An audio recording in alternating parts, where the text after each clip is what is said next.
आज दोबारा से हम स्टार्ट करने जा रहे हैं हमारा जो टॉपिक स्टार्ट किया था हमने इलेक्ट्रिक फील्ड एंड चार्जेस। क्या स्टार्ट किया था? Electric field and charges. तो यहाँ पे हमने स्टार्टिंग कर ली थी इलेक्ट्रिक फील्ड एंड चार्जेस में, चार्जेस के बारे में।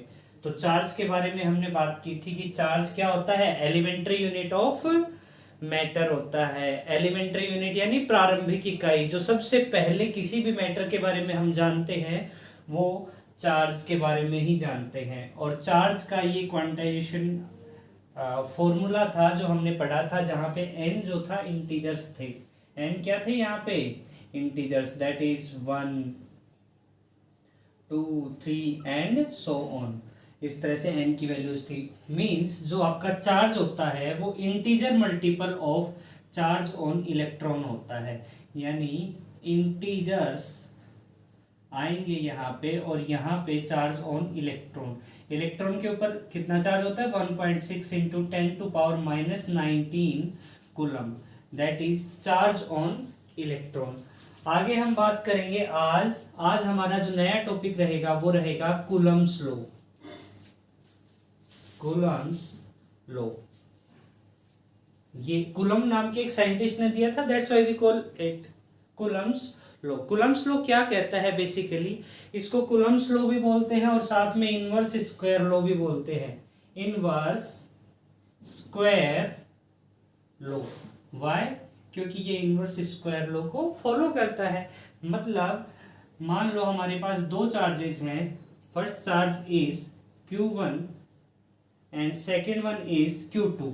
ये दो चार्जेस हैं हमारे पास, एक Q1 और दूसरा Q2। अगर ये d डिस्टेंस पर सेपरेटेड है एक दूसरे से, तो या फिर r डिस्टेंस ले लो यहाँ पे r, तो इनके बीच में लगने वाला जो फोर्स है, इन दोनों चार्जेस के बीच में लगने वाला फोर्स वो होगा इन दोनों चार्जेस के मल्टीपल के प्रोपोर्शनल, और इनके बीच की जो डिस्टेंस है जो हमने ली है r, उसके स्क्वायर के इनवर्सली प्रोपोर्शनल होता है। That is f is inversely proportional to r square. और यही क्या होता है? कूलम्स लॉ होता है। मींस इसको आप कंबाइंड फॉर्मेट में लिखोगे तो क्या लिखोगे? इस तरफ लिख रहा हूं मैं, f is proportional to Q1 Q2 upon r square. f is proportional to Q1 Q2 upon r square. अच्छा, यहाँ पे हमें क्या मिला है? प्रोपोर्शनलिटी साइन मिला है। इस साइन को रिमूव करेंगे तो यहाँ पे हमें एक कांस्टेंट इंट्रोड्यूस करना पड़ेगा और वो कांस्टेंट होता है आपका k। तो मैं लिखूंगा यहाँ पे f is equals to k Q1 Q2 upon r square. That is the mathematical representation of Coulomb's law. ये कूलम्स लॉ की मैथमेटिकल रिप्रेजेंटेशन है यहाँ पे, where we can write k is equals to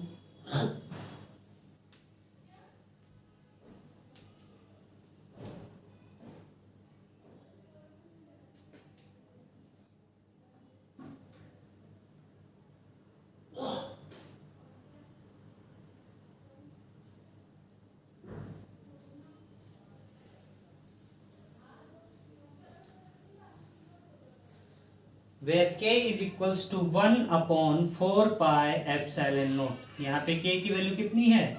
1 upon 4 pi epsilon naught। और इसका value होता है free space के लिए 9 इंटू 10⁹।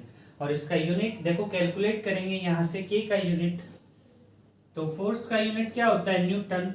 तो देख लो k इज इक्वल्स टू, ये इधर आएगा f into r square upon Q1 Q2। Charge का यूनिट कूलम होता है, फोर्स का यूनिट न्यूटन होता है और डिस्टेंस का यूनिट मीटर होता है। दैट इज के का जो यूनिट है वो क्या आ जाएगा आपका? न्यूटन मीटर स्क्वायर पर कूलम स्क्वायर। दैट मीन्स के की वैल्यू क्या आ जाएगी? 9 इंटू 10⁹ न्यूटन मीटर स्क्वायर पर कूलम स्क्वायर। ये आपका क्या था? Coulomb's law. तो बेसिकली एक बार फिर से मैं रिपीट कर दे रहा हूं यहाँ पे, कूलम्स लॉ क्या होता है? एक इनवर्स स्क्वायर लॉ होता है। कहने का मतलब मान लो हमारे पास दो चार्जेस हैं, दोनों एक दूसरे से r डिस्टेंस पे सेपरेटेड हैं, तो इनके बीच में लगने वाला जो कूलम्बिक फोर्स होगा या इलेक्ट्रोस्टैटिक फोर्स होगा वो दोनों चार्जेस के मल्टीपल के प्रोपोर्शनल और उनके बीच के डिस्टेंस के या उनके बीच के सेपरेशन के स्क्वायर के इनवर्सली प्रोपोर्शनल होता है। और यही हमारा क्या होता है, कूलम्ब्स लॉ होता है। That means F is proportional to Q1 Q2 upon R square and F is equals to K Q1 Q2 upon R square.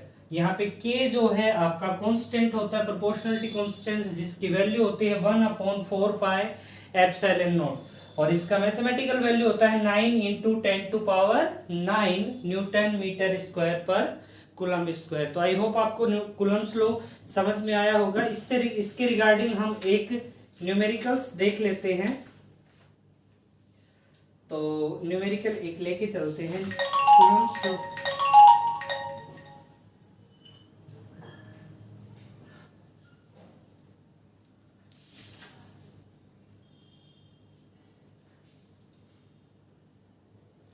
Equation लिखिए,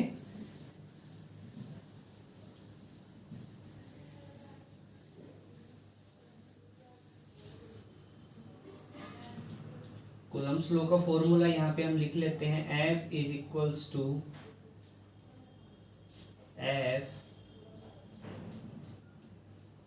equals to newton metre square, sorry K Q1 Q2 upon R square. F is equals to K Q1 Q2 upon R square. ठीक है, अब एक numerical लिखते हैं। Question क्या बोल रहा है, क्वेश्चन बोल रहा है हमारे को कि what is the force between two small charged sphere. What is, marker नहीं चल रहा है, what is the force between two small charged spheres, two small charged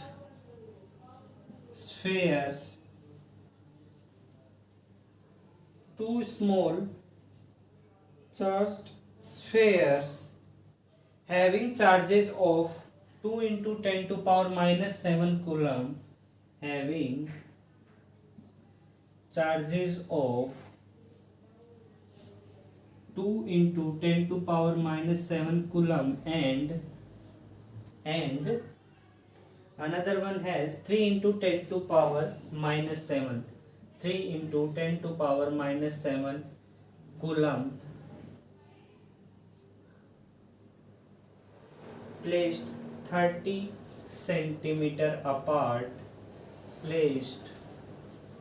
30 centimeter apart,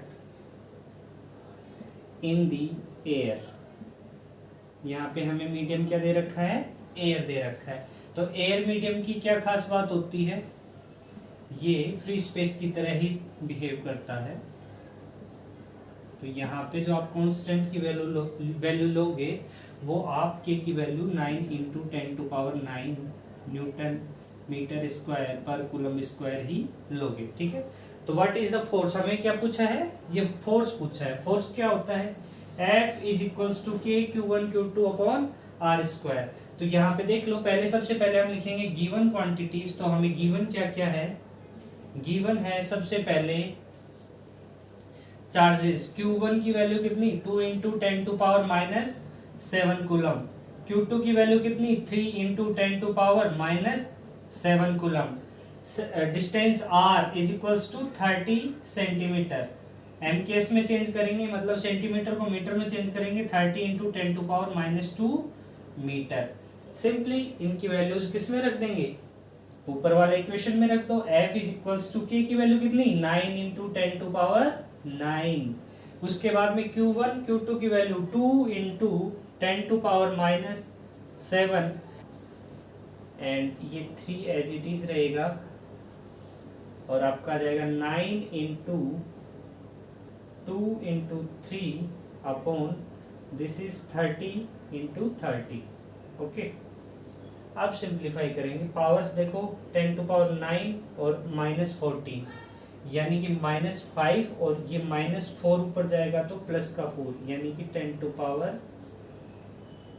+4 and -5 that is -1। अब देखो ये 10 टाइम्स कटेगा, 3 3 जा 9, 3 10 जा 30, तो ये हो जाएगा आपका 6 इंटू 10 टू पावर -3 न्यूटन। ये आपका क्या आ जाएगा, फोर्स आ जाएगा। ठीक है, आई होप आपको ये समझ में आया होगा कि फोर्स हमने कैसे कैलकुलेट किया है। फोर्स की वैल्यू क्या आई है, F is equals to 6 into 10 to power -3 newton. ये आपका क्या आ गया, फोर्स आ गया। ठीक है, तो इस तरह कुलाम्बिक जो इक्वेशन हमने निकाली फोर्स की, उससे रिलेटेड इस तरह से एग्जाम में आपसे क्वेश्चंस पूछे जाते हैं, जिनको आप इजीली सोल्व कर सकते हो अगर आपको ये फॉर्मूला पता है और सिंपली आपको मैथमेटिक्स आता है, तो आप इजीली इन सवालों को कर सकते हो। तो ये था आज का टॉपिक कूलम्ब्स लॉ। अगला टॉपिक हम करेंगे नेक्स्ट क्लास में।